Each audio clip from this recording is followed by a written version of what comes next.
turangije twerekeza mu mwanya wo gushima Imana duhaye umunsi mwiza kuja no muri gahunda ze.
Mana turagushimiye izina rya Yesu umwami wacu.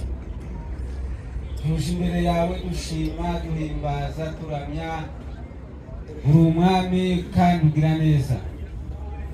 Tugushimiye mugoroba w'uyu munsi wabanye natwe mu materaniro mu biganiro duhaye tuganira twubakira abana bacu wabanye natwe muri gahunda zose wabanye natwe mu masaha ya mu gitondo wabanye natwe mu rusengero none twongeye kugaruka imbere yawe kukuramya kandi cyane dushima ko uri kumwe natwe muri iyi gahunda yo kubakira abana bacu kuko ijambo ryawe riravuga ngo iyo tubatse abubatsi ngo babahiye ubusa nk'uwa mbere kandi udushoboze barakwiyegereje mu bukwe bw'Ikana i Galilaya wari uhari ibintu byose byagenze neza uyu munsi bigende neza nk'umugisha umukwe n'umugeni nk'umugisha imiryango yose abantu bose bateranya aha abaganira nabo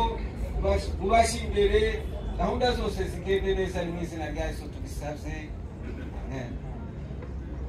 Munyemerere mu ntezi ibiganza twakira Imana n'amashimeshi cyane n'amashimeshi cyane muri uruganiriro mu gihe bategura indangururamajwi z'ababyeyi.